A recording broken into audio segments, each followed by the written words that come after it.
Is Tuesday, June 10th, 2025, and the time is 6:30 p.m. We're here for the regular session of the Coppell City Council. We do have a quorum present, so I'm calling the meeting to order. We will be convening into executive session in the first floor conference room. At the conclusion of our executive session, I'll come back out and announce work session, at which time the public is invited and encouraged to join us. Thank you.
Good afternoon, everybody. The time is 7:23 p.m. We have adjourned from executive session and are going to move into work session in the first floor conference room.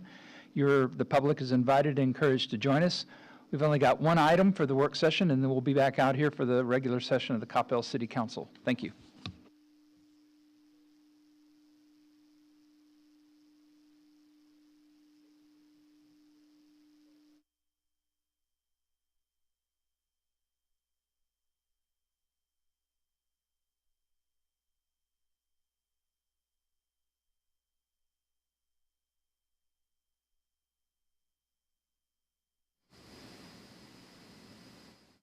Time is 7:24. We're here for work session. We've got one agenda item, which is a discussion of the agenda. All the pals are going. Anybody have any questions or comments for staff or anybody else on the agenda? Anybody need anything pulled from consent? I had one question, Mayor. Yes, sir. Let me see. Consent agenda. Yeah. So, the one question on the Encore resolution. I understand that we won't be charged for the legal fees, and we have 31 days to appeal. What do we expect out of this? I mean, a reduction in price, and this has to be negotiated with 126 cities with Encore. Right. And what's the kind of timeline for this negotiation? Well, so what this resolution does is puts on record a request, we have the right to suspend that time frame. It allows the attorneys and experts that the coalition of cities representing with Encore to go in and first of all evaluate their proposal, which is 2 inches thick, digest it, and then go to Encore and begin to negotiate. And then whatever that negotiated pricing is, they would come back to all the cities. If you're through. One follow through. Yeah, of course. So the rate increase obviously concerns me, but the 10.3% or something for the residential definitely concerns me. Are they allowed to go that high? So there are no. That's the point of stopping this and allowing them to basically the electricity experts and attorneys to go in and verify that it's a reasonable request for an increase. Our expectation would be that they negotiate something less than what is initially proposed. Because it is regulated, they go through the rate-making process. So they capitalize their capital costs, and then their maintenance and operations, and then a return on their, quote, investment, and that equals the rate. This group audits all of that rate-making submission with PUC. And so they find errors where they've overstated their capacity at a plant or the depreciation. And so those experts go through there, find the fat in that, and they put the fat in there because they know it's going to get cut by the PUC. And so we go through this theater 365 days a year since at least 1979 when I got a law license. And so by doing that, we're saving the consumers and the city that money on the rate making. And then the fees are paid by Encore as part of their rate making to go through this audit process. Because we're really doing the state's work. The state doesn't have to do it because we're doing it. Jim?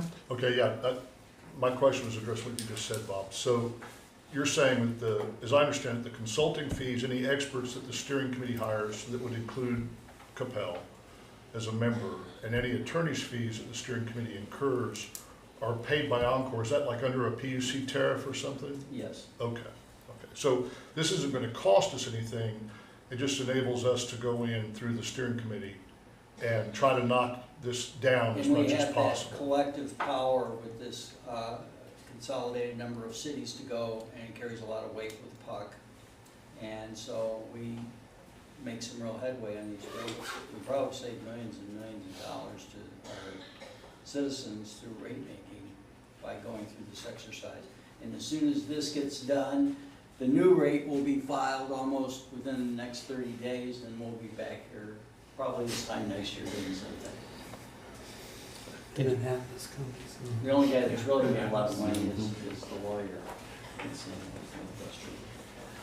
Mayor, on the agenda, you have the solid waste disposal contract. Yes. we And I do. know we found a small error, so we've made that change. We're gonna put, it's just on a whereas clause. It should say 5 years and it said 2 years. So we have that, so that when you pass that agenda, you'll have that small change. And we'll put this at your seat out there at the lectern.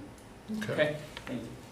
Yes. Question on what Bob said. Yes, sir. Do we need to make any motions to, or it's just? No, it's typo. Okay, perfect. Typo, so.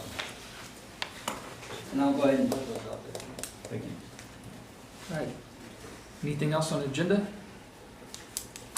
That's all I have. All right, well then, the time is 7:29 and a half, and we're recessed from regular session, or from work session, and move into regular session in 2 minutes. There you go.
Good afternoon, everybody. The time is 7:35 p.m., and we're going to move into the regular session of the Coppell City Council. Just as a reminder, any persons wishing to speak during our citizens' appearance or any of the public hearings must sign their appropriate register located outside of the council chambers and list your home address. This evening, we have Stephanie Cephas with the Church of Jesus Christ of Latter-day Saints here to give our invocation, and then we'll follow that up with the Pledge of Allegiance, so please remain standing.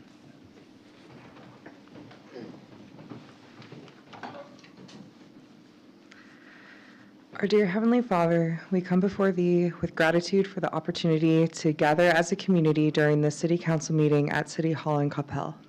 We are thankful for the freedoms we enjoy, the safety of the city provided by Coppell's police and fire departments, and the many blessings that come through living and working here. We ask for Thy Spirit to be with the members of the City Council, with Mayor Mays, and with all who lead and support the work of the city as they deliberate and make decisions, especially those regarding the stewardship of our city's resources and the budget decisions at this time. Grant our Coppell City staff, council, boards and commissions wisdom, clarity of thought, and unity in purpose. Help them to be guided by compassion, foresight, and a sincere purpose in their desire to serve the people of this community well. Father, we also remember the sorrow and heartbreak that has touched our state in recent days. We pray for the families and individuals affected by the recent tragedy in Texas. Comfort those who mourn, bring healing to the brokenhearted, and guide us as citizens to respond with love, awareness, and renewed commitment to the well-being of all. Please bless this meeting and all who participate in it. May it be a place of peace, of mutual respect, and of progress. And may Thy Spirit be felt here, quietly encouraging the best in each of us, reminding us of our responsibility to serve with integrity, humility, and care. We pray these things in the name of Thy Son, Jesus Christ. Amen. Amen. Please join me in the Pledge of Allegiance. I pledge allegiance to the flag of the United States of America and to the republic for which it stands, one nation, under God, indivisible, with liberty and justice for all. Thank you. Please be seated.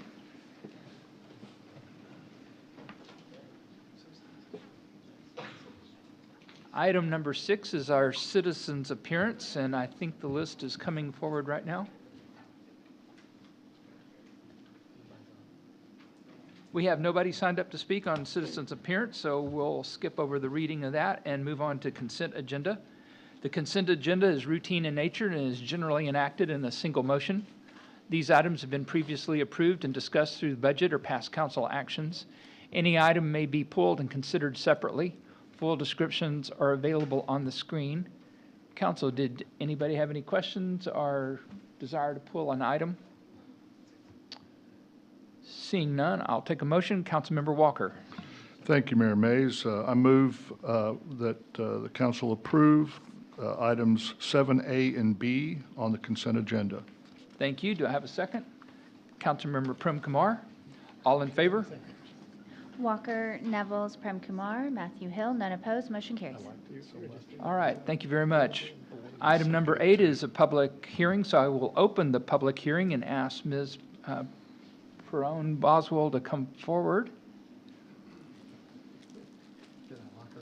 Yeah, you did. We think we locked her out. This is consider approval of PD 301 R6HC Victory Coppell Retail quite Lot the appearance, 6R2 Mary. and 7R2 Block A, a new detailed plan development, revising the current concept plan of a plan development, 301 Revision 5 Highway Commercial to allow a 5-story, 76,346 square foot hotel with 130 rooms containing combining Lot 7R and a portion of Lot 6R Block A on 2.46 acres and revising the concept plan for the remaining portion of Lot 6R Block A on 0.88 acres of land located at the southeast quadrant of South Beltline Road and Dividend Drive at the request of Victory Retail Coppell LLC, being represented by Kirkman Engineering LLC. Ms. Boswell. Good evening, Mayor and Council. Item 8 is the first public hearing this evening. So this property is located on Beltline Road between Dividend and Hackberry Road. The two lots that we're looking at this evening are 6R and 7R, located here.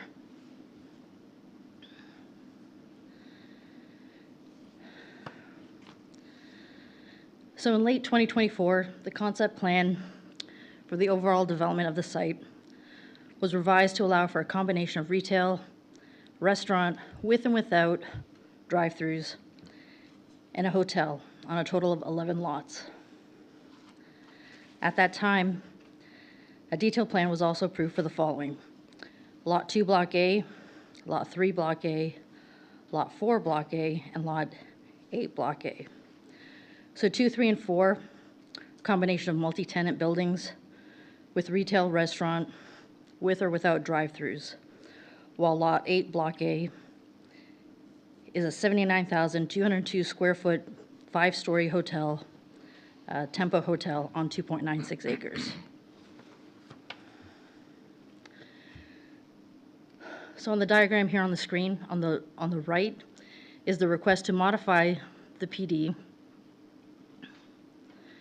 to allow a 5-story, 131-room Town Place Suites Hotel on a property to be called Lot 7R2, after a portion of Lot 6R is included in Lot 7R.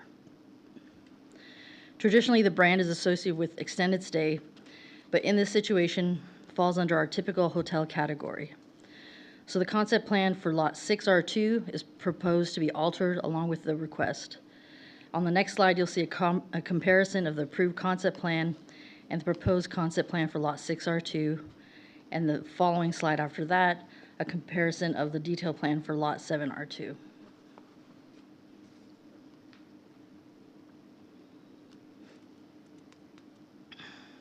Oops.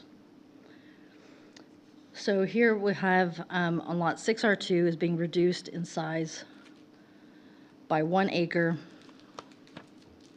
There we go. Sorry, guys. So it's been reduced in size from 1 acre, from 1.89 acres to 0.88 acres. It's still a retail restaurant site with half the proposed being allowed to be a restaurant with higher parking needs. The building area has been reduced from 13,800 square feet to 6,250 square feet. This will need to be replatted and have a detailed plan administratively approved prior to permitting, providing it complies with the building materials and plant materials approved for the concept plan.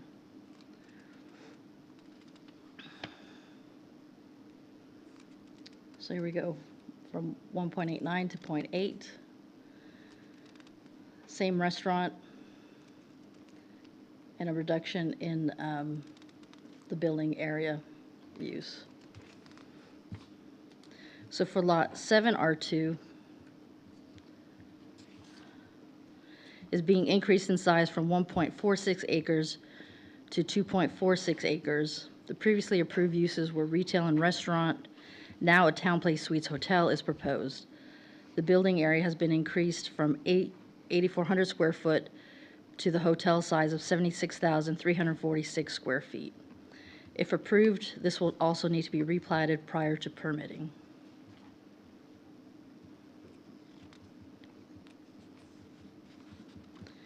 So let me walk you through the detailed site plan proposal for the Town Place Suites Hotel. So on Lot 7R2, we'll have 131 rooms, and it's a 5-story hotel proposed. The amenities would include a lobby, waiting room, and atrium area, a limited service hotel, 24-hour per day staff, meeting space, an outdoor pool, lounge, outdoor lounge space, fitness room, a gift snack pantry area, outdoor plaza, guest laundry, and room amenities would include a 2-burner cooktop, a small refrigerator, and microwave.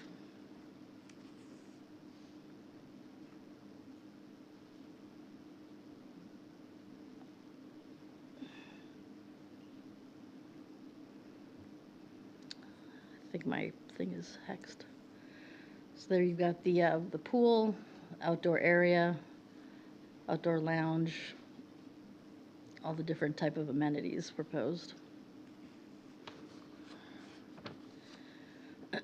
Taking a look at the detailed landscape plan, It is in compliance with the previously approved concept plan. The same plant materials are being used, consistent with the remainder of the project. There'll be cedar elms, Texas red oaks, proposed throughout Lot 7R2. And then we have eastern cedars and wax myrtles proposed to serve as the buffer along the eastern property line. Approved with the overall concept plan for the entire property, an enhanced linear park area divides the front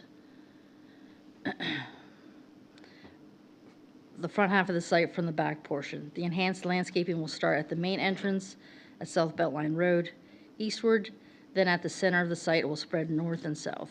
This area will include amenities like a 5-foot sidewalk with benches, arbors situated along the path, grass, trees, shrubs, and seasonal color will also line the path. A sidewalk to the path is proposed from Town Place Suites and the approved Tempo Hotel to the south.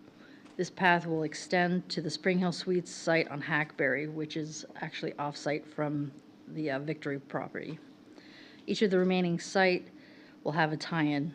The applicant is proposing to install this linear park with the first phase of construction. There are 146 parking spaces required and 132 parking spaces proposed. The parking is required based on the number of rooms, so 1 parking space per hotel room, and the meeting space area with 1 parking space per 100 square feet. The applicant is requesting an exception to the required parking and has explained the reasoning for the exception in the letter attached to your packet, citing that A, most guests are corporate travelers coming from the airport and utilizing some kind of ride share. And B, there's a complimentary hotel provided shuttle service consisting of 2 dedicated Marriott shuttle vans providing complimentary transportation to and from DFW Airport and adjacent businesses. In reviewing the most recent hotel approvals, the Tempo Hotel, which is adjacent to this site, was approved to meet the parking ratio, 1 parking space per room and 1 parking space per 100 square feet of meeting space. However, we also had the Homewood Suites, Hilton Garden Inn site that's under construction on Dividend and Point West, where they were granted a parking variance for similar reasons in terms of having the shuttle service. Because there will be enough parking to accommodate 1 parking space per room on site at maximum capacity, and for the reasons previously mentioned, staff is comfortable in recommending the exceptions. If on-site parking becomes an issue, there will be enough parking in the overall development to be shared. Also, the Planning and Zoning Commission did add a condition to their recommendation that shuttle service shall be provided to DFW Airport and surrounding businesses.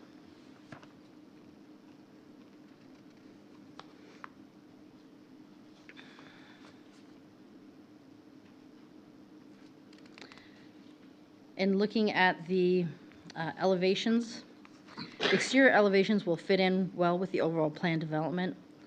The design elements for the hotel will match what was previously approved in the concept plan. We've got the gray brick, gray beige stucco, and the ivory Nichihara fiber board as the main building materials. So here are the north and south elevations. Again, same materials. Signage that you see on the rendering here is conceptual at this point, so there is a note that it shall meet the minimum requirements at time of permitting.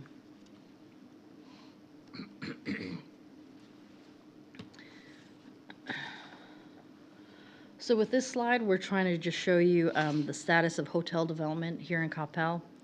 So there are 5 hotels currently open for business in Coppell, shown in the green. There are 2 currently under construction, shown in the light or transparent blue. And then there are 6 that have zoning approved but have not pulled a permit yet. And then the one requested before you this evening is the yellow one. Again, this is an amendment to a zoning request. So we did send out letters within 200 feet as required by state law, additional letters as courtesy notices within 800 feet, and we received no replies to those letters.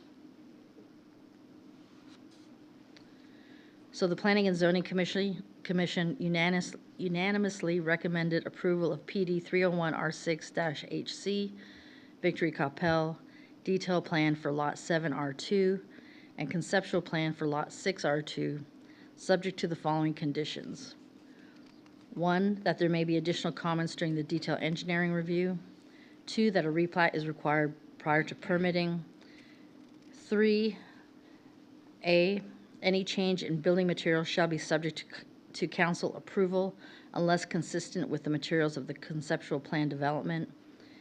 B, all building signage shall comply with city regulations at time of permitting. C, the total required parking for the town place suites will be allowed to be 132 parking spaces as depicted on the proposed site plan in lieu of the required 146. D, that any change to the room, kitchen amenities shall be subject to council approval.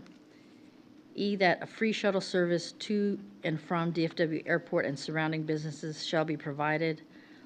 And 4, that all PD conditions from the conceptual PD shall apply unless specifically amended with these plans.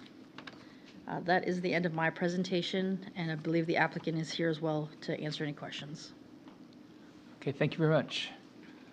This is a public hearing, and did we have any, Crystal, nobody signed up? Okay.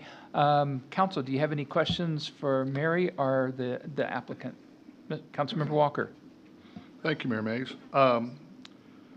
Ms. Perone-Boswell, so on the second slide you showed, I think it showed that when they go to 6R2 and 7R2, the parking ratio is maintained the same?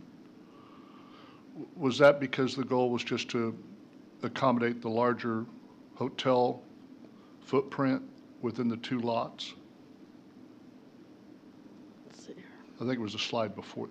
Yeah, there's a lot. There it is. There's the parking a ratio. lot of clicking. So that was 1 to 100 for the restaurant, 1 to 200 for the retail, and that was maintained. Correct. So because the building size shrunk, the amount of parking would also shrink, but they would be able to meet that parking requirement. Okay, so then why did they come up short on the 132? I think it was That's for lot 7R2 for the 132 hotel. provided in relation to the 146 required. That's on the other lot 7R2 for the hotel.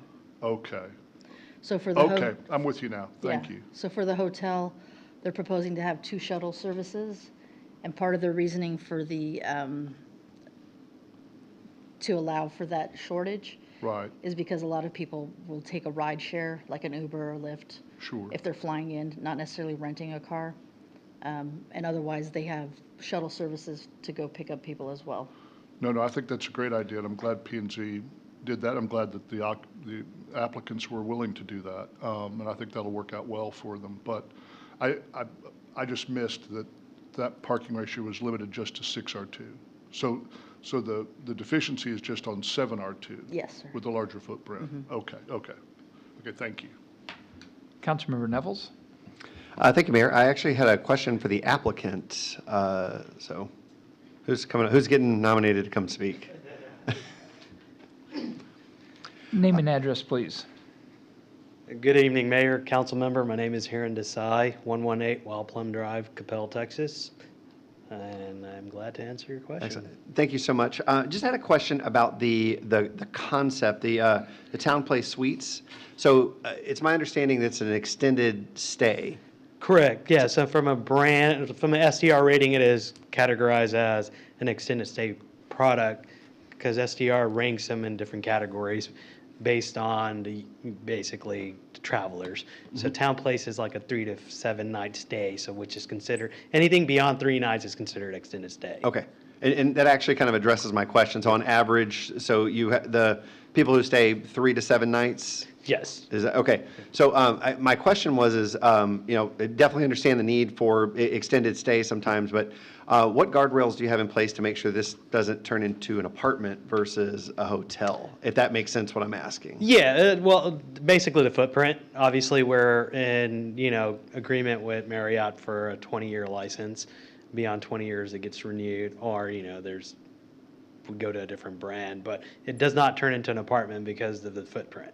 It just doesn't have the amenities in the building to support an apartment-style concept.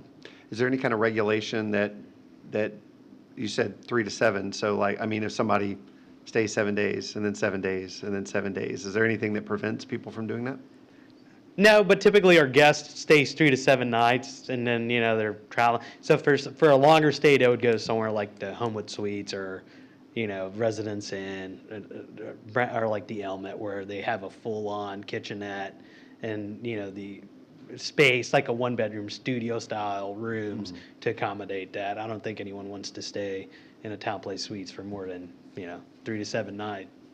Maybe on occasion, 2 weeks, if you're just, basically it is for just nomad travelers. It's not for someone that's permanently relocating or, you know, out of their apartment, waiting on a new apartment or anything like that. There's nothing preventing anyone from doing that, correct? No, there is not. All right, just wanted to get some more information about that. Thank you very much. Councilmember Matthew? Thank you, Mayor. Question for you is, if the council approves today, when do you expect to start the construction and when will end?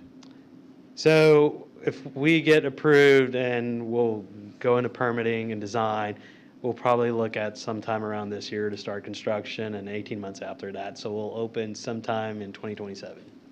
Okay, thank you. Question for Mary. This is a 5-floor hotel. Do we have any other hotels with the 5 floors? Yes, most of our hotels are 5 stories. 5 stories, okay. Thank you, that's all. Any other question? Councilmember Walker?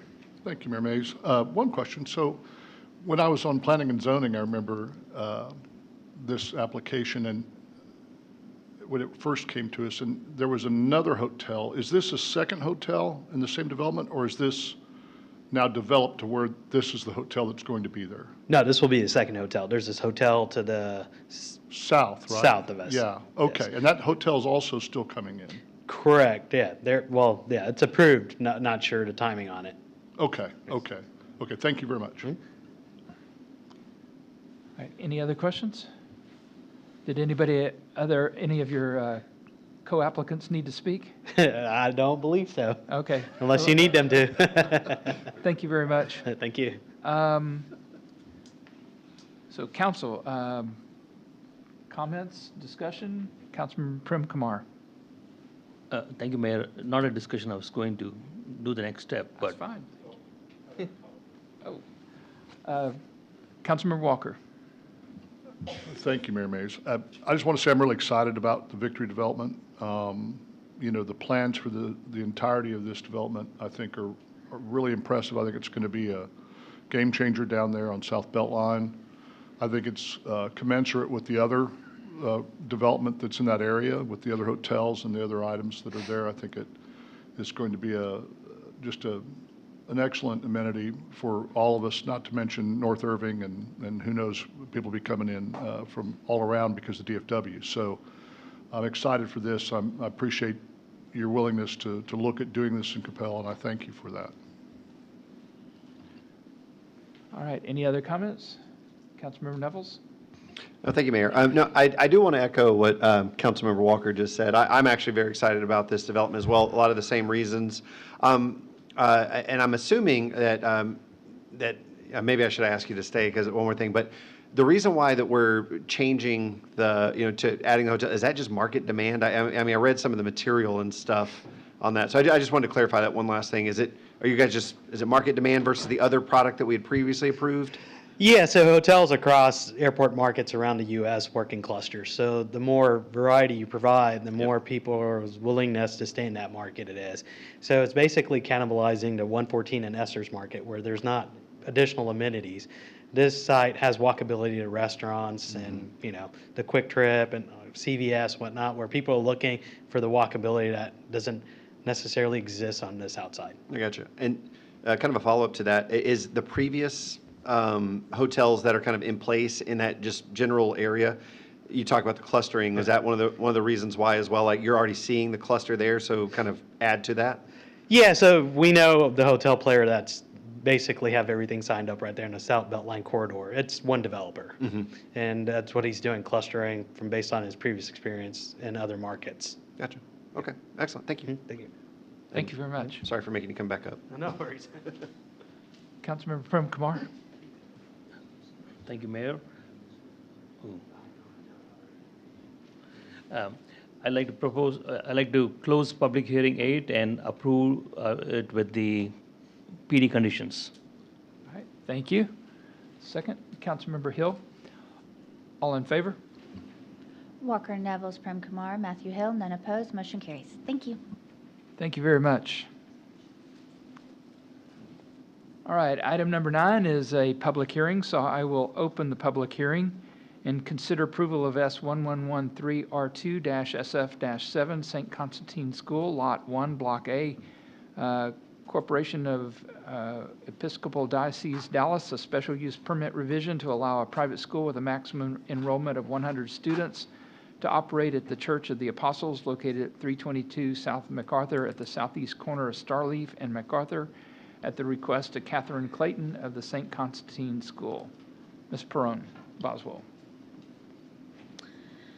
Good evening, Mayor, Council. Item 9 is your second public hearing. The St. Constantine School is proposing to operate a private Christian school at the Church of the Apostles location. This will be their third campus, with the other 2 being located in Houston and Pittsburgh. According to the applicant, no major renovations of the building will be performed. The school will be offering pre-K 3 through 12th grades, and the hours of operation will be Monday through Friday, 8 a.m. to 5 p.m. The anticipated enrollment for the first year is 60 students, and the second year is 80 students, with a maximum being proposed of 100 students. God help me today.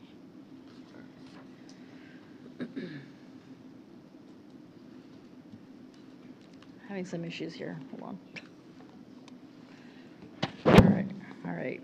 So the only concern that staff had initially have been addressed by the traffic study and circulation plan. The plan shows stacking internal to the site and not from Starleaf Street, therefore will not conflict with the River Chase Elementary, which is located just north of here. The maximum vehicular queue is 36 vehicles. There will be up to 3 vehicles loading and unloading at a time, with staff members present to assist. At the Planning and Zoning Commission, concern was raised about the connection to the soon-to-be city parking lot to the east. The applicant has volunteered to cone off this connection during pickup and drop-off times to ensure that nobody will access the site via Starleaf and through the parking lot. All in all, staff is in support of the request and feels that it is a good use of the space that is not currently occupied during the proposed hours.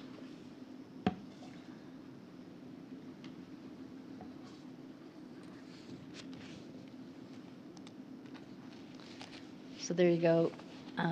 The blue area there shows where they'll cone off so that you won't have access from the parking lot to the east. Again, because this is a zoning change request, we did send out notices within 200 feet. It was required by state law. We did receive one within 200 foot that was opposed. And this was reason given was related to traffic conditions at MacArthur and Starleaf. We did send out additional courtesy notices within 800 feet and received one in opposition, again related to traffic congestion at the intersection of Starleaf and MacArthur. The River Chase school traffic and the crosswalk. So the Planning and Zoning Commission did recommend unanimous approval of S-1113R2-SF7, subject to the following conditions.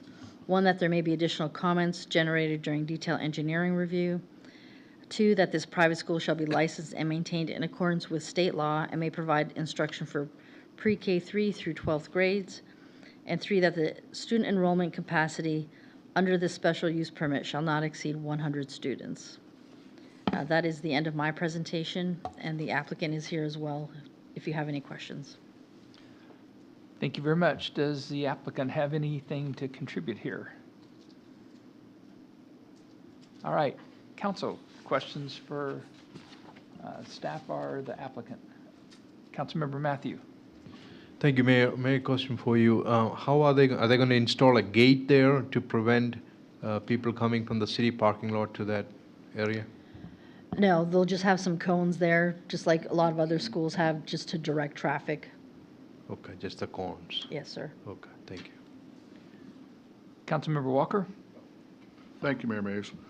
Mary, if you can bring up the traffic study and the circulation plan, please. Thank you. So I couldn't tell with the highlighting, is there a curb cut going north of MacArthur there before you head east into the parking lot toward this part of the queue? No, I don't believe so. So if there were, and I don't mean to put you on the spot, so I don't know if this is something that you would be able to answer, but so we're showing cars going concurrently in and out of that one road. I've been on that road going to the dog park. I mean, do we know if that road is wide enough to accommodate traffic going to and fro that way? Yes, where the queue would begin, and then the outbound would also. Yeah, so there's queuing for 36 cars. Right, so, okay, so, all right, but we don't, did they discuss at P&Z the width of that road in relation to the two-way traffic that this would be experiencing at the same, because. Are you talking about, because the road is MacArthur. No, not MacArthur, Mary, That's just the drive aisle or the yes. parking area to go in. So it does, I believe it accommodates two-way traffic now, like one car going in, one car going out. Okay. So if the max vehicle queue is 36 vehicles, and we're projecting as many 54 vehicles at a max of 100 students, I mean, if they're all showing up at the same time, in the absence of a curb cut, there are going to be cars that are idling, waiting to get in on MacArthur, right, blocking that lane?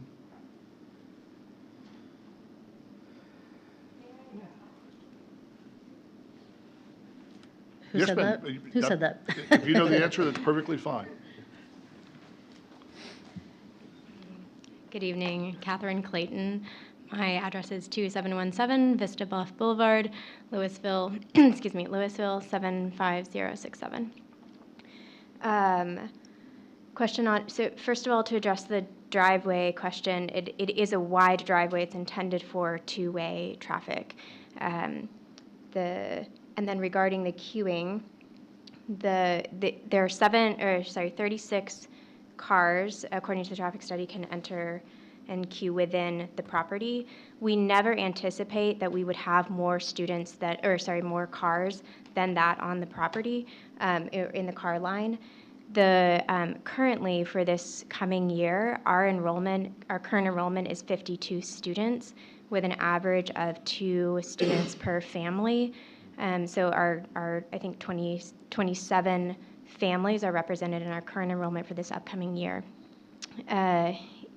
If we were to grow to 100 students the following year, which is the maximum in the SUP, if we maintain the assumption of an average of 2 students per family, which we're seeing now, that would be 50 cars as a whole for the entire student body. However, something that's really important to be aware of about our school is that we offer a 5-day program, but we also offer a 3-day program and a 2-day program. The academic classes are Monday, Wednesday, Friday, and the enrichment classes, elective classes, are Tuesday, Thursday. So not all of our students are on campus all 5 days. So at any given time, even if we had 100 students, the full enrollment, the number of cars that would be in the car line would not exceed 36, because not all cars come to the school every day, if that makes sense. Thank you. Yes. Councilmember Nevels. Yeah, so kind of following up on that, so the maximum number of students or the maximum, I know you said it won't exceed that, but what will it be on your best guess, I guess, or best estimates?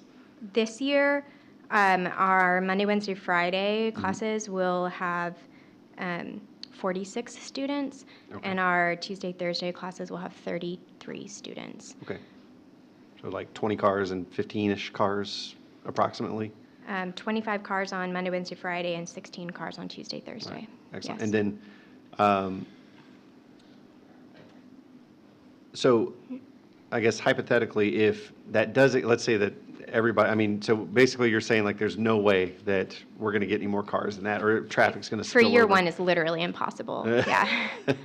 So is enrollment still open? Is there opportunities for people to still enroll now? Or is That's it? true. That's fair. I mean, Okay. we have 6 weeks till school starts. Okay. We have, yeah, we don't anticipate hiring, like, a drastic increase in I got you. enrollment. No, and I'm not trying to grill you on that or anything. I just, really, my concern, I think Councilmember Walker was kind of, not to speak for you, sir, but obviously traffic spilling onto MacArthur, and, there's a curve right there, and so that's a really big concern, at least for me, just making sure that there's not going to be cars hanging out on MacArthur, creating a traffic or safety issue there, so. Yeah, we understand that concern, and we share it. I mean, that would be a challenge for our school as well. One other thing I wanted to note is that our school hours are 8 a.m. to 8 a.m. to 5 p.m. is what we put for the operating hours, but the school hours are 8 a.m. to 3:30 p.m. is the final class period, and that's offset from River Chase Elementary by 30 minutes in the morning and 45 minutes in the afternoon. So that offset is really significant in the traffic flow. Excellent. All right, thank you. Councilmember Prem Kumar? Thank you, Mayor. You actually kind of answered my question, which is when is the school going to start? But given that I have the time, and if the mayor won't object, feel free to use your response to explain to Coppell the benefit of your school. Oh, thank you. May I pass that to my colleague? I think she, at the head of school. I can speak to it, but I'm on the operational side. I'd be happy for her to share more. May I pass that? Was it an appropriate question, Mayor? What's that? Was it an appropriate question? He's just ready to gavel you down. I saw that. He was going for the gavel. This is a zoning case, so. I know. My name is Bond Palmore. My address is 11558 Wine Cup Road, Argyle, Texas. So St. Constantine School was started 10 years ago in Houston. And it started with about 100 kids, and it kind of exploded in the area. It's now close to 600. Since then, there have been kind of grassroots efforts in different cities in the country to bring St. Constantine schools to those cities. The second school was started in Pittsburgh this last year. And then there was also, over the last several years, an effort to bring one to the DFW area. All of them have been kind of grassroots efforts to bring our model there. We are a Christian classical school within the Eastern Orthodox tradition. Kind of some of our hallmarks are the fact that we do offer 5-day, 3-day, and 2-day options for families. There's a wide number of families that come to us that are homeschooled or just choosing alternative options for their kids. A lot of people are attracted to us because of our emphasis on free play and outdoors. We spend a lot. It's one of the reasons why we chose the location we did, because there is a significant outdoor space. We have families that have moved, two that have moved across the country for the sake of the school. Thank So, you. yeah. I'm going to get in trouble with the mayor, so. Yeah, absolutely. Thank you for that answer. Yeah. Thank you. Thank you very much. You can tell I'm really a really mean person up here. Councilmember Walker? Thank you, Mayor. I was curious, so I saw it reported recently that you're thinking that this location will possibly only be for a 2-year stint. Is that accurate? Correct. So if we do grow at the way that both Pittsburgh and Houston have, we will exceed that 100-person limit and exceed the capacity of Church of the Apostles after 2 years. So it'll depend on that growth. Okay, thank you very much. So Councilmember Nevels is next, but I'm going to interject. Is that Pittsburgh, Texas, or Pittsburgh, Sorry, no, Pennsylvania? Pittsburgh, Pennsylvania. Okay, thank you. Councilmember Nevels? I didn't even realize there was a Pittsburgh, Texas, so I got a lesson there today. Mayor, question for you. How are we verifying the enrollment of the school, and is that a one-time annual check, or is there like maybe a halfway point to see if there's enrollment throughout the year? What does that verification piece look like? That is a good question. I'm not exactly sure what we typically do, but we could definitely check in with them and get those enrollment numbers. I'm not sure if you do like for the full year or semester, like fall semester and then the spring semester. We could definitely work that into something that we do. Okay. Yeah, I mean, and, obviously you describe a very wonderful school, so if it takes off and people hear about it and they grow, I just want to be able to make sure that we verify that 100 student enrollment somehow, just to make sure that we're not, if you guys are on a 2-year plan and you guys exceed that early, how will that affect the traffic patterns and things like that? So I want to be very aware of that and what's going on. All right. Council, any other questions? Thank you very much. We had no one signed up to speak for the public hearing. So council, unless you have any other questions, I'm open to a motion. Councilmember Prem Kumar. Thank you, Mayor. I'd like to propose that we close item number 9 and approve the item with the PD conditions.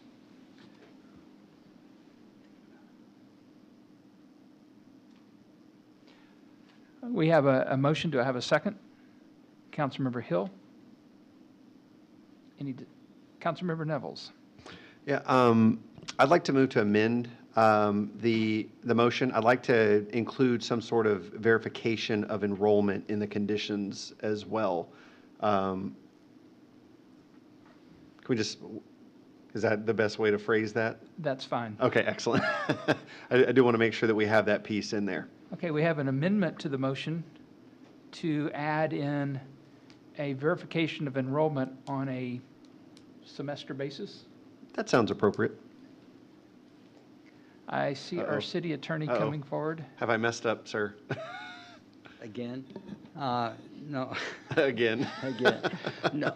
What I need to know is a verification of enrollment of students or persons on site. Because there is a difference, because they have to park too, and there's traffic too. So is it school student population verification? Is that, because I have to write the ordinance? My concern would be addressing the student population because of the traffic, like the pickup and drop-off traffic spilling out into McCarthy. And does that verification also include 5-day, 3-day, and 2-day enrollees? Total.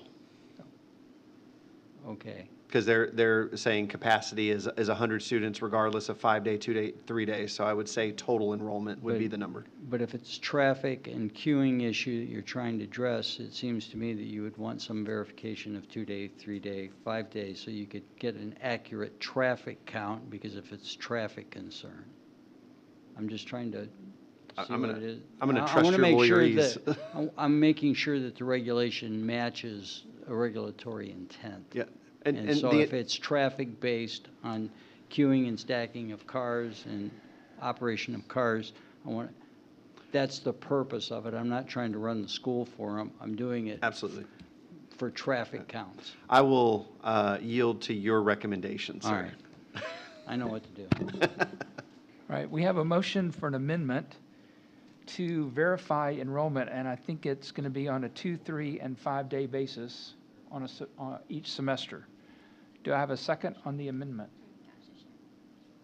Seconded by Councilmember Hill. So we're going to be voting on the amendment to the motion, and the amendment is to add in a verification of student enrollment on a 2-, 3-, and 5-day basis each semester. Any discussion or questions? Seeing none, all in favor? Nevels, Prem Kumar, Matthew Hill. Opposed? Walker. Motion carries. Thank you very much. All right, so we now have an amended motion before the council to approve the item number 9 with stipulations, including the verification of student enrollment each semester on a 2, 3, and 5-day basis. Any discussion? Seeing none, all in favor? Neville's, Prem Kumar, Matthew Hill. Opposed? Walker. Motion carries. All right, thank you very much. Item number 10 is to consider approval of a restated agreement with Allied Waste Services of Fort Worth, LLC, doing business as Republic Services of Fort Worth, a Texas limited liability company, to provide solid waste recycling and household hazardous waste collection services effective October 1st, 2026 through September 30th, 2031, and authorizing the city manager to execute any necessary documents. Mr. Rahil. Give me 1 second, please, just that computer. All right, and speak into the microphone if you could, please. If you please give me 1 second, I'm turning the computer on.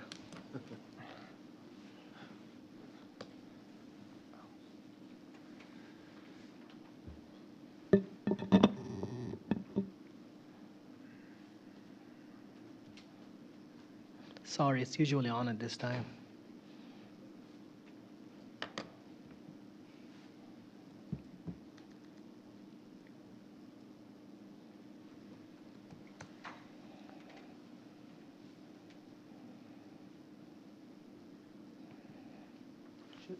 Shouldn't I see the presentation here?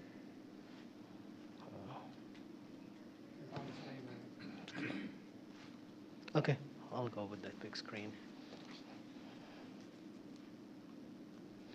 Good evening, Mayor and Council. Tonight, I'll walk you through a summary of the proposed solid waste contract renewal, highlighting key updates, the negotiation process with Republic Services, and the term being considered. In this presentation, I will go over the background information, service comparison, key service changes, and communication plan moving forward. As some background, the City of Coppell originally entered into a franchise agreement with Waste Management back in 1980. The agreement continued until 2014, when the city transitioned to Republic Services with a 7-year contract that included 2 optional 5-year renewal terms. We exercised the first renewal term in 2020, which is currently in place and will expire in October 2026. In March 24, Republic Services proposed changes to service delivery, including switching to carts and adjusting bulk collection schedule. In response, the council directed staff to evaluate the proposal, conduct market analysis, and negotiate updated contract terms. What we're sharing today reflects those efforts, an approach that balances service quality, efficiency, and community expectations. To ensure the revised agreement is competitive and fair, we benchmarked Coppell services and pricing against 11 surrounding cities. This chart highlights the key findings and shows that Coppell continues to deliver one of the highest levels of service in the region at a reasonable cost. Coppell residents still receive twice-a-week trash collection, weekly recycling, bulk pickup, unlimited bundled green waste, and household hazardous waste, all included in the proposed monthly rate of $24.40 starting in October 2026. What are the highlights of our analysis showing us? As we reviewed local solid waste contracts and service models across the region, few things became clear. First, Coppell service level is equal or better than any of our neighboring cities. We continue to provide comprehensive weekly services. This level of service is not standard across the region. Second, most cities have already transitioned from bags to carts. This reflects broader industry trend toward automation, safety, and efficiency. Third, the proposed contract includes fixed annual rate increase of 5%, which adds stability and predictability to our budget process. This is a significant advantage compared to other surrounding communities that uses complex pricing model that has to do with consumer price index, natural gas prices, and landfill tipping fees. All these inputs tends to change dramatically every year, which takes the predictability out of and expose us to financial risk. What makes our service unique? As you can see on this slide, we use color to help summarize the proposed service levels. Green indicates service level that will remain unchanged.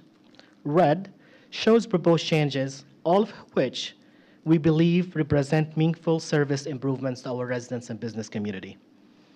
The unchanged service, residents will continue to receive twice weekly garbage collection and weekly recycling. Programs for household hazardous waste, electronic recycling, and monthly landfill access will continue. The city will still receive services to city facilities, including 180 cubic yards of mulch annually, which supports our parks and community gardens. The service that changes is in the red. Bulk collection will move from twice weekly to once weekly, but the volume will double from 2 cubic yards to 4 cubic yards, offering greater flexibility and capacity for our residents. Second, to meet our residents' expectation during disasters, the disaster debris collection allowance has been increased from $15,000 to $25,000 to enhance our ability to respond effectively during major weather events. The most notable change and significant one is the transition from bag-based garbage collection to city-owned 65 or 96 gallons cart. This part of the company-wide initiative by Republic Service to phase out rear load collection and adopt automated side loaders. This will provide us with cleaner neighborhood as it helps contain odors, prevent litter, and reduce animal activity around trash, and also improve safety for Republic staff. We understand this transition may take some adjustment. That's why we developed a clear communication plan and a rollout plan to keep our residents informed, prepared, and supported every step of the way. What about our commercial customers? The good news, there is no change to commercial solid waste service in the contract. All existing account, whether it's a restaurant, retail, center, or any other business, will continue to receive the same level of service as they do today. By maintaining the current structure, we ensure continuity, minimize disruption, and support reliable experience for our business community. How did we improve the current services and the contract? In addition to the service level updates that you saw, we've included several new terms and conditions to the proposed contract to enhance accountability, transparency, and operational performance. First, we implemented increased reporting requirement for commercial accounts to improve the accuracy of franchise fee audits and provide more detailed data on service performance. Second, Republic will now provide an annual presentation to City Council, which help maintain transparent communication and offer regular forum for questions and updates.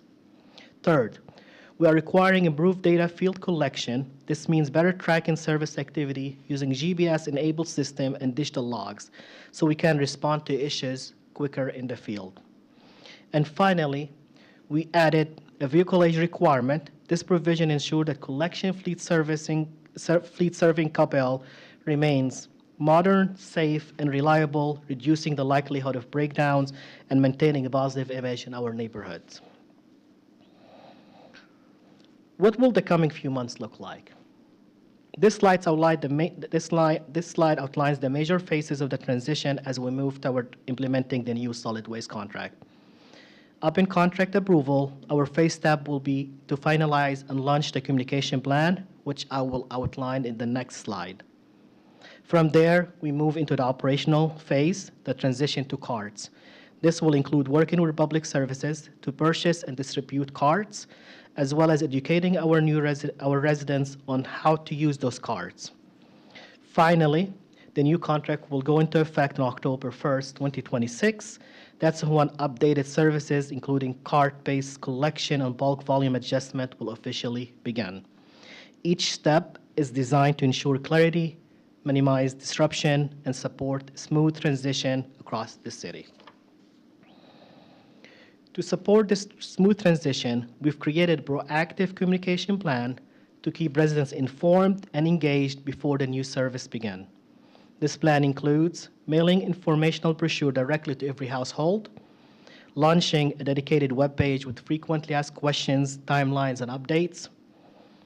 Third, hosting public information sessions where residents can ask questions and see the new carts in person. Also, we want to coordinate with HOAs and community groups to help spread the word locally. We want to send reminders notification at key milestones to enforce messaging. We want to run a targeted social media campaign to reach residents on the platform that they already use. And finally, we will train our customer service staff so they are ready to answer questions and assist residents during the transition. We're also working on implementing a new platform that can answer questions related to the contract and solid waste services. Our goal is to make this transition as smooth as possible by being proactive and accessible throughout the process. This concludes my presentations, and I'm here for any questions. Thank you very much. Thank you. Council, any questions? Councilmember Hill. Louis, I think you mentioned earlier when we do that transition from to bags to the carts, that they'll also assist us in disposing of our old trash cans. Is that correct? Absolutely. Yes, you. sir. And that information will be on our website, and we'll update our residents through social media as well. Thank you. Thank you, sir. Councilmember Prem Kumar. Thank you, Mayor. Louis, I'd like to commend you and the staff for doing a great job of negotiating this contract. Unfortunately, with inflation, everything is going up. But when I saw that slide where you have the comparison of Coppell with the neighboring city, what I saw was that our prices were one of the lowest, and the services that we are getting is one of the best. So thank you for that. And the other comment I had is, I believe the carts are included in the negotiated price. Correct. And so Republic will be, on behalf of the city, they will be providing the carts to the residents, correct? Yes, sir. All right, thank you. Thank you. Councilmember Matthew. Thank you, Mayor. Question for you. Are these presentations available on the website or the city app? I'm looking at it, I don't see it here. Right now, you mean if it's live feeding? It should be. Yes, it's on YouTube and. No, on our website. We could make it available after this. And also on the city app. Absolutely, we'll make it available. Yeah, it's a great presentation. It shows the timeline with the great blocks in it. It's easy to follow, so the residents can follow. I'm sure you will include that in your social media campaign. Absolutely. Thank you. Councilmember Walker. Thank you, Mayor. One thing that caught my attention on this was just the challenge that we have in North Texas with respect to waste disposal. The options are few, and it's quite challenging. And the fact that community development and the city staff have done such an excellent job of getting us, really in many respects, an even better agreement than we've had in place, I think is really commendable. One question I had was with respect to you were able to negotiate an increase in the services with respect to disaster debris collection, which of course is kind of near and dear to a lot of our hearts that lost trees a couple of Mays ago and that sort of thing. And you actually got that allowance increased, which is amazing after what we just went through. Is that $25,000 credit calculated based upon the same pricing that would apply once we exceed $25,000? Republic is here, they could answer this question. Jerry? She could add that pricing.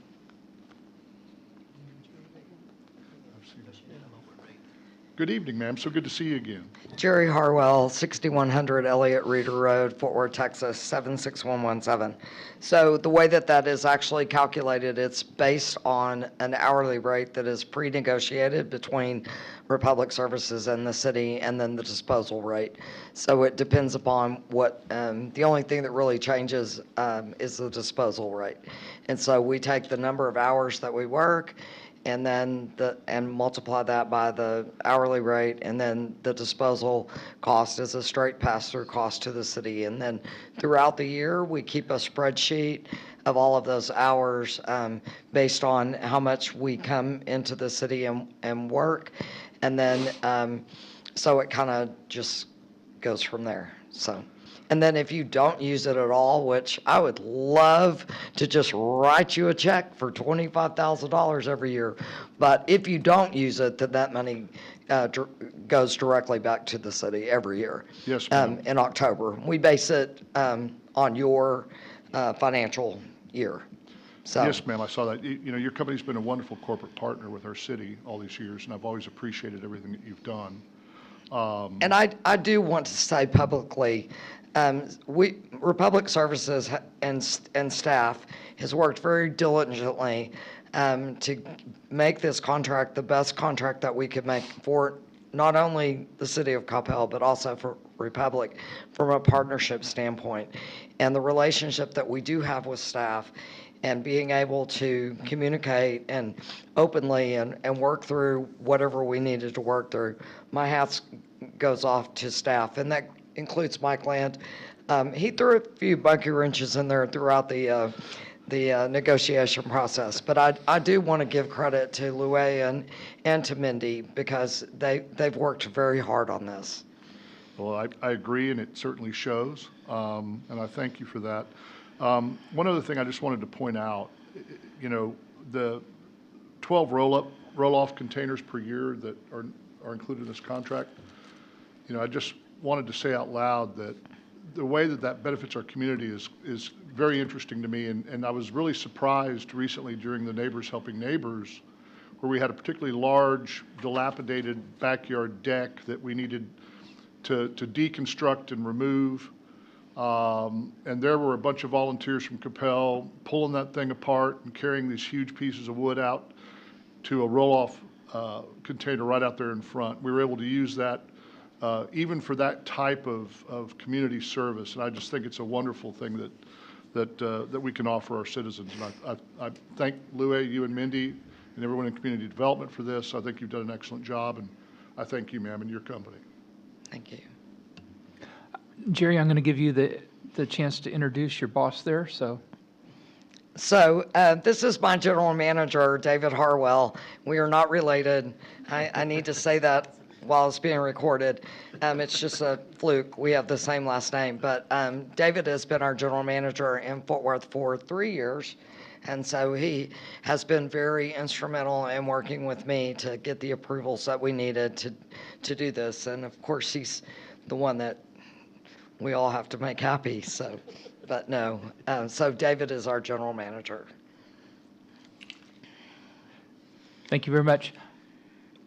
I don't have anything.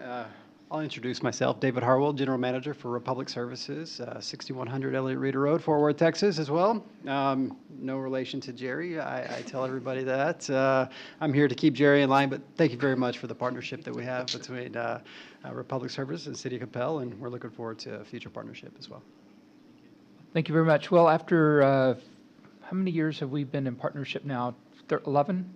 Since 2014. So coming up on 12. So after 12 years of service, I finally had the privilege of visiting the bulk distribution center on Saturday to drop off a pickup load. And even though my water bill was well outdated, they did take a electronic copy, so everything was good. So it was actually very smooth. I wanted to follow up on Councilmember Hill's question on the containers that we're going to be going to. Louie, do we have a really good plan in place on how to let our citizens know that their existing container will not be compatible with the automated vehicles, that they're going to have to use the Republic supplied container? Absolutely, we'll have a great plan for that. We followed City Grapevines, and Republic did Grapevine recently. I followed City of Arlington. We will follow best practices going forward to make sure people know how to change their cards, and then they have to use our provided cards for us to work. Okay, I can just see, you know, I don't know what color the new ones are going to be, but, you know, a lot of the private ones are black, and I can just imagine seeing a bunch of black ones out there the first day of service. So let's do everything we can to make sure that doesn't happen. This one will have our city logo on it. Oh, okay. So that will distinguish it. Thank you very much. Thank you. Appreciate you guys coming out. Council, any other questions? Thank you. Comments? All right, seeing none, I will accept a motion. Councilmember Nevels?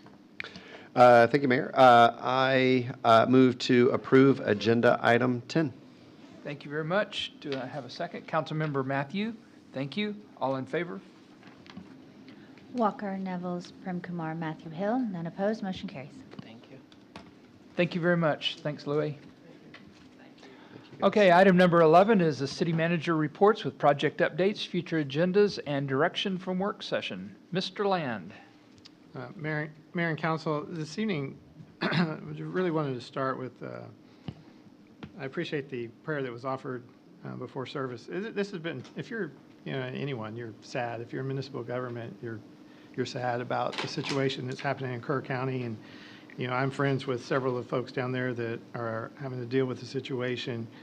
We got asked this question, and I think we put out some information this week on it, but we do have 6 members of our fire department who are, along with some equipment, who are assisting in Kerr with the search and recovery that's going on down there. And as the day goes on, we continue to hear more sad news about what's happening down there. So it's something that impacts us all, I know, and it's something that causes sadness for us as well.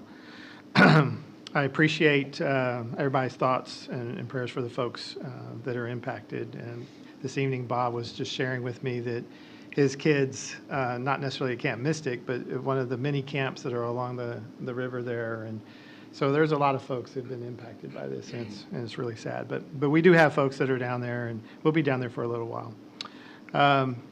That being said, to switch gears to a little bit, Fire Station number 5 began taking calls today. The reason I'm smiling is because I went over there twice so I could meet with the crews and they were out. So they're already responding to calls and getting out into the community. The service center, the roof decking is in place and they're beginning to install the HVAC in the fire line. The Veterans Plaza, we're going to be giving you an update on that a little bit later, but the contractors continue to install the electrical and irrigation. Very important news, Coppell's emergency water interconnects are about 75% complete. So for people that are just kind of tuning in a little bit, basically that allows us to have secondary water access in case there's ever an emergency through both Grapevine, and Louisville, something that we don't have right now if there were to be a major line break. DART continues to work on their punch list, and I know it's frustrating on the railroad crossings, but they will continue to be doing that for some period of time until they start their revenue service.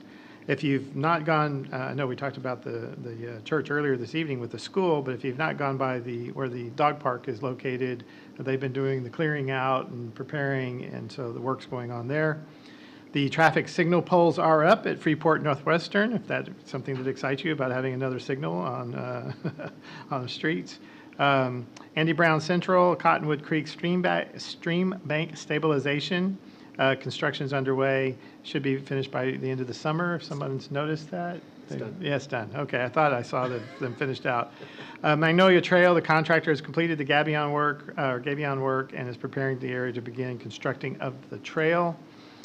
And then finally, because it hasn't gotten enough news, the City of Coppell is proud to announce that Mayor Wes Mays has been selected to serve as president of the Metroplex Mayors Association, a group of mayors comprised from North Texas who routinely meet to collaborate and share information to benefit their communities.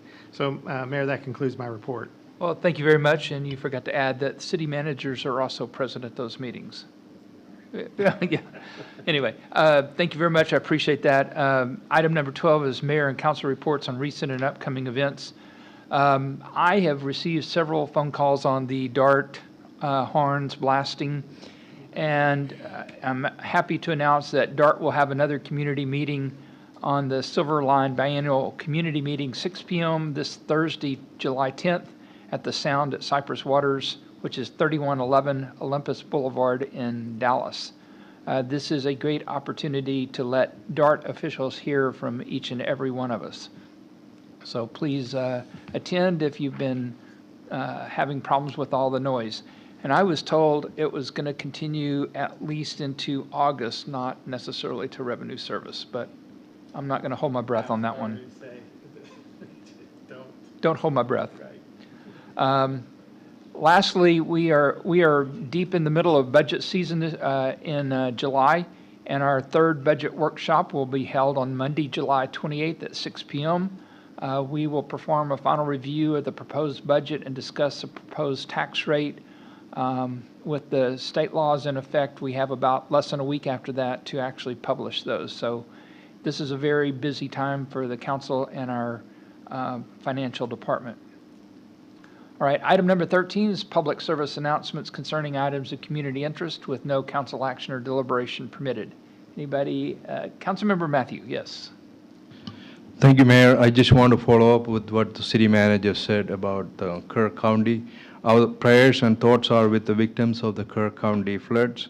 With the people still missing, we continue to pray for the first responders and rescue teams working tirelessly. I'm glad to hear 6 firefighters from Coppell are assisting in this. As Dendon Creek flows through Coppell, I hope we can discuss and address flash flood preparedness in future council meetings. Thank you. Councilmember Prem Kumar. Thank you, Mayor. I'd like to congratulate the residents of Coppell and our tremendous staff for a fantastic Coppell Celebrates and 4th of July parade. I think that was the most well-attended I have seen in a very long time, and I could just see happiness in our residents' face. So I enjoyed it.